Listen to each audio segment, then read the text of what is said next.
बातमीपत्रात आता पाहूयात गल्लीपासून ते दिल्लीपर्यंतच्या ताज्या घडामोडींचा धावता आढावा। भारतीय राजकारणात आणि स्वातंत्र्योत्तर भारताच्या उभारणीत काँग्रेस पक्षाचं योगदान अत्यंत मोठं आहे। देशाच्या पंतप्रधानापासून ते ग्रामपंचायतीच्या सरपंचांपर्यंत तसंच महिला आरक्षणापासून ते देशानं जिंकलेल्या युद्धापर्यंत प्रत्येक टप्प्यावर काँग्रेसची भूमिका महत्त्वाची राहिली आहे। हे योगदान कुणालाही नाकारता येणार नाही अशा शब्दात राष्ट्रवादी काँग्रेस शरद पवार गट खासदार सुप्रिया सुळे यांनी काँग्रेसची पाठराखण केली। तसंच लोकशाहीत प्रत्येकाला मत मांडण्याचा अधिकार असला तरी मर्यादांचं भान हवं असं म्हणत त्यांनी पार्थ पवार यांच्यावर अप्रत्यक्षपणे निशाणा साधला। सुप्रिया सुळे पुढे म्हणाल्या की भारतीय संविधानाच्या चौकटीत राहून कोणताही पक्ष काम करत असेल तर आपण लोकशाही मांडणारी माणसं म्हणून त्यांचा आदर केला पाहिजे। आम्ही सर्वांनी काँग्रेस पक्षाला अत्यंत जवळून पाहिलंय। मी स्वतः अनेकदा काँग्रेसच्या साथीनं निवडणूक लढवून निवडून आली आहे। मी आणि दादा दोघेही काँग्रेसच्याच तालमीत लहानाचे मोठे झालो होतो। आज आपण जो मोकळा श्वास घेतोय आणि आपल्याला जे स्वातंत्र्य मिळालंय ती काँग्रेसची देण आहे, हे सत्य कुणीही नाकारू शकत नाही। पार्थ पवारांच्या संदर्भात शरद पवारांनी केलेल्या वक्तव्यावर भाष्य करताना सुळे म्हणाल्या की कौटुंबिक सल्ले हे घराच्या 4 भिंतींच्या आत दिले जातात, ते माध्यमांसमोर जाहीरपणे सांगायचे नसतात। मात्र जेव्हा घरातील मोठी व्यक्ती काही बोलते तेव्हा त्यावर प्रतिवाद न करणं किंवा उलट न बोलणं हे आमचे संस्कार आहेत। या विधानातून त्यांनी शरद पवारांच्या भूमिकेचं पूर्णपणे समर्थन केलंय। शरद पवार यांची राज्यसभा निवडणूक बिनविरोध झाल्याबद्दल सुप्रिया सुळे यांनी महाविकास आघाडीसह महायुतीतील नेत्यांचेही आभार मानले। त्या म्हणाल्या, विरोधक हा आपला शत्रू नसून ती केवळ एक वैचारिक लढाई आहे, व्यक्तिगत नाही। हा यशवंतराव चव्हाणांच्या विचारांचा वारसा महाराष्ट्रानं जपलाय। मतभेद असले तरी मनभेद नसावेत, हीच आपली संस्कृती आहे। या सामंजस्यामुळे राज्यसभा निवडणूक बिनविरोध पार पडली। राज्याचे मंत्री मंगलप्रभात लोढा यांनी जैन समुदायाला अल्पसंख्याक दर्जा सोडून हिंदू म्हणून मुख्य प्रवाहात येण्याचं आवाहन केल्याने मोठा वाद निर्माण झालाय। लोढांच्या या वक्तव्यावर जैन समुदायातून तीव्र संताप व्यक्त केला जात असून जैन अल्पसंख्याक आर्थिक विकास महामंडळाचे अध्यक्ष ललित गांधी यांनी या विधानाचा कडक शब्दांमध्ये निषेध केला आहे।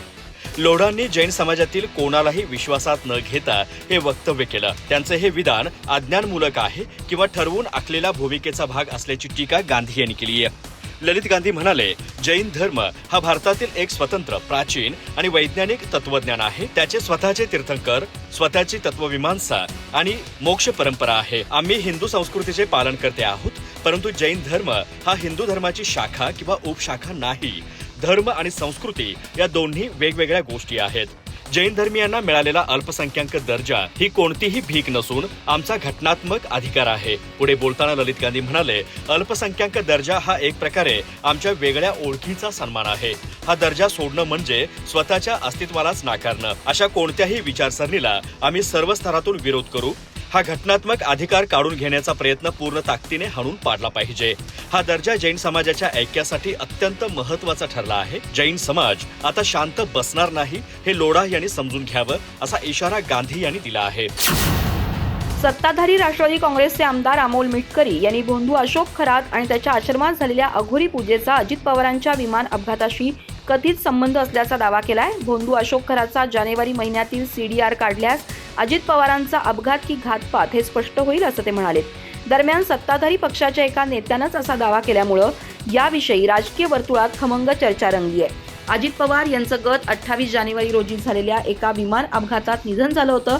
तेव्हापासून त्यांच्या निधनाविषयी नाना प्रकारचे दावे केले जात आहेत। त्यातच भोंदू अशोक खरातचं प्रकरण समोर आल्यानंतर त्याचाही या अपघाताशी संबंध जोडला जातोय। त्यातच सामाजिक कार्यकर्त्या अंजली दमानिया यांनी अजित पवारांच्या अपघाताच्या 1 दिवस अगोदर, अपघाताच्या दिवशी आणि अपघाताच्या दुसऱ्या दिवशी भोंदू खरातच्या बँक खात्यावर प्रचंड व्यवहार झाल्याचा दावा केल्यामुळं या प्रकरणी व्यक्त केल्या जाणाऱ्या संशयाला अधिक बळ मिळालंय। या पार्श्वभूमीवर अमोल मिटकरी यांनी उपरोक्त दावा केलाय। अजितदादा विमान अपघात प्रकरण संदर्भात नराधम अशोक खरात आणि त्याच्या आश्रमात झालेल्या अघोरी पूजेचा संबंध असल्याची सर्वांना शंका होतीच। जानेवारी महिन्यात सर्वात जास्त SMS चौकशीच्या फेऱ्यात आले। या महिन्यातील खरातचे सीडीआर काढल्यास दादांचा अपघात की घातपात हे स्पष्ट होईल असं अमोल मिटकरी म्हणाले। महिलांच्या लैंगिक शोषणाप्रकरणी अटक करण्यात आलेला भोंदू अशोक खरातला अनेक बड्या नेत्यांनी कॉल केले होते।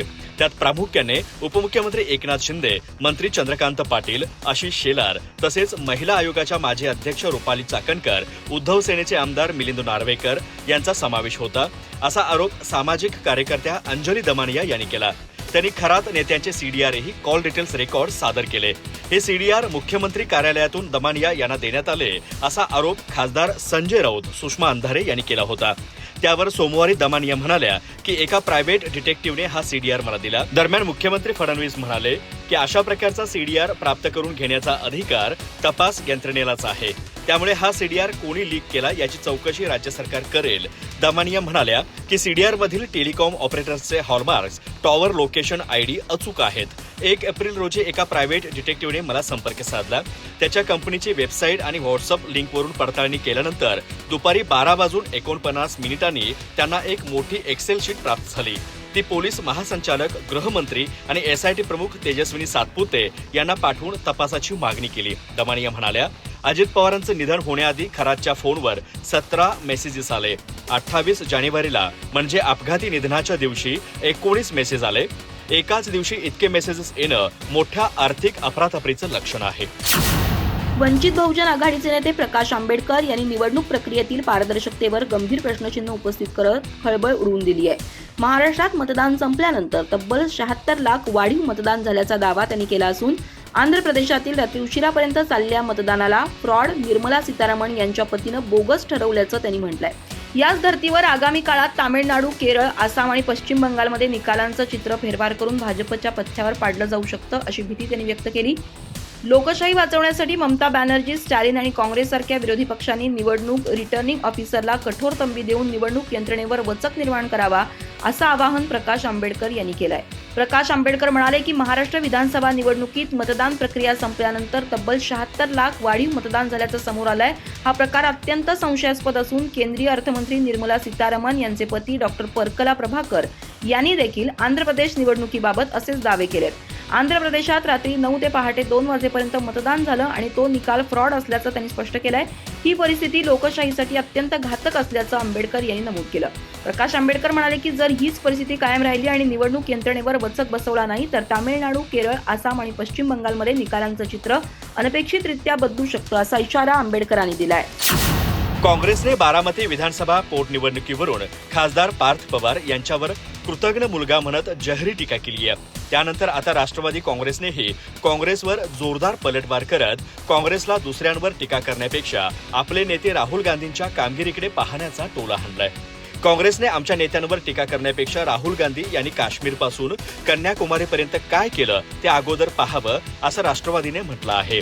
पार्थ पवार यांनी बारामती विधानसभेची पोटनिवडणूक लढवणाऱ्या काँग्रेसवर निशाणा साधताना राज्यात काँग्रेसचा डाऊनफॉल सुरू असल्याचा आरोप केला होता. त्यानंतर काँग्रेसने त्यांच्यावर सडकून टीका केली होती. विशेषतः शरद पवारांनीही त्यांच्या राजकीय परिपक्वतेवर निशाणा साधला होता. त्यानंतर खासदार सुप्रिया सुळे यांनीही पार्थ पवारांना काँग्रेसचं मोठेपण लक्षात आणून देत आपण स्वतः आणि पार्थ यांचे वडील अजित पवारही काँग्रेसच्या मुशीत तयार झाल्याची बाब त्यांच्या निदर्शनास आणून दिली होती.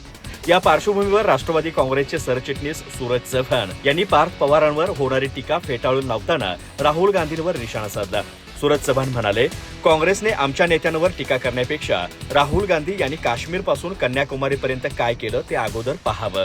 एखाद्या नेत्याला निधनानंतर त्याच्या कुटुंबातील व्यक्ती पोटनिवडणूक लढवत असेल तर ती निवडणूक बिनविरोध करणं ही महाराष्ट्राची परंपरा आहे. पण काँग्रेसने ती परंपरा पाळली नाही. काँग्रेसने राजकीय परंपरेला छेद देण्याचं काम केलं. बारामतीची पोटनिवडणूक बिनविरोध व्हावी ही महाराष्ट्राची जनभावना आहे. पण या जनभावनेपासून दूर गेलेली काँग्रेस ही निवडणूक लढवण्यावरती ठाम आहे. निवडणूक लढवू नका असं काही समजावून सांगितलं जात नाही, धमकी दिली जाते. साखर कारखाना, बँकेचे व्यवहार, सहकारी संस्था याबाबत कुणी समजून सांगत नाही. यात कोणते क्रांतिकारी काम आहे समजून सांगण्याचं? प्राजक्ता तनपुरेंना समजून सांगायला रवींद्र चव्हाण आणि विखे पाटील गेले. किती मोठे क्रांतिकारक आहेत ते? काय सेनानी आहेत का? तनपुरे काय महान सामाजिक कार्यकर्ते आहेत का? असा सवाल उभाटाचे खासदार संजय राऊत यांनी केलाय. संजय राऊत म्हणाले की रवींद्र चव्हाण यांच्यावर निवडणुकीत पैसे वाटल्याचा आरोप आहे, तर विखे पाटील यांचे जमिनीचे काहीतरी प्रकरण आत्ताच समोर आलंय. हे काय समजून सांगणार? ही लोक फाईल्स घेऊन जातात, माघार घ्या, नाहीतर हे आमच्याकडे अशा धमक्या देण्यासाठी ते जातात. कारखान्याला नोटीस देऊ जे घाबरतात ते मागे जातात. सहज काही मिळत नसतं. धमक्यांना घाबरून राजकारण होत नसतं. जे घाबरतात त्यांनी भाजपचे गुलाम आहोत असं मान्य करावं. आम्हाला हे मान्य नाही. आम्ही भाजपला घाबरत नाही. देशात लोकशाही सुरू आहे. संजय राऊत म्हणाले की बारामती पोटनिवडणुकीसाठी काँग्रेसनं उमेदवार दिला. यावर शरद पवार यांनी व्यक्त केलेल्या मताशी मी सहमत आहे. शरद पवारांनी काँग्रेसच्या स्थापनेपासून त्यांच्यासोबत काम केलंय. पक्ष जरी सोडला तरी त्यांची विचारधारा काँग्रेसची आहे. त्यांनी त्यांचं राजकारण काँग्रेससोबत केलंय. राष्ट्रवादी काँग्रेस कौटुंबिक कारणामुळे ती जागा लढत नसल्यानं काँग्रेसला ती जागा लढण्याचा अधिकार आहे. याचा अर्थ दुसरं कोणी लढूनही ही भूमिका ठेवता येत नाही. लोकशाहीमध्ये निवडणूक लढवून नको म्हणून दबाव का आणायचा? पार्थ पवारांच्या वडिलांनी पिंपरी चिंचवड निवडणूक लढवलीच होती. लक्ष्मण पवारांच्या निधनानंतर काँग्रेसच्या मदतीनं ते ती निवडणूक लढले होते, याची आठवण राऊतांनी करून दिली. राज्यातील 2 उच्चपदस्थ पोलीस अधिकारी भोंदू अशोक खराच्या संपर्कात असल्याची धक्कादायक बाब उजेडात आली आहे. या अधिकारी डीसीपी आणि एसपी दर्जाच्या आहेत.